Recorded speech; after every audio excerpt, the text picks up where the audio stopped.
ఈరోజు దొంగ హామీలతో అడ్డగోలు అబద్ధాలతో అధికారంలోకి వచ్చినటువంటి పార్టీ ఈ కూటమి ప్రభుత్వం. తప్పకుండా ప్రజలు ఇవన్నీ కూడా గమనిస్తున్నారు. మనం ఎవరం కూడా తొందరపడాల్సిన అవసరం లేదు. అదేవిధంగా ఈ రాష్ట్ర ప్రజలకి జగన్మోహన్ రెడ్డి గారి విలువ నేనైతే తెలిసిందనుకుంటున్నాను.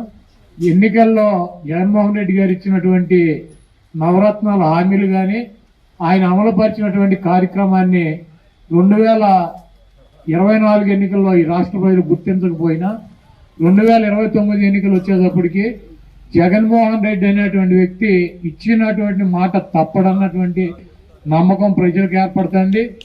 అదేవిధంగా జగన్మోహన్ రెడ్డి గారు కనుక ప్రభుత్వం ఉంటే పేద ప్రజలకి పేద పిల్లలకి న్యాయం చేకూరుతుందని చెప్పి ఈ రాష్ట్రంలో ఉన్నటువంటి ప్రతి నిరుపేద ప్రతి పేద వర్గాలు కూడా జగన్మోహన్ రెడ్డి గారిని మిస్ అయ్యామని చెప్పి జగన్మోహన్ రెడ్డి గారిని వదులుకున్నామని చెప్పి బాధపడేటువంటి పరిస్థితి ఉంది.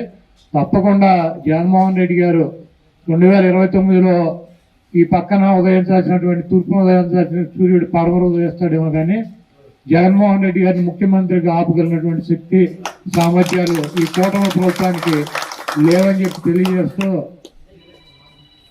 ఈరోజు జగన్మోహన్ రెడ్డి గారిని తట్టుకోవాలంటే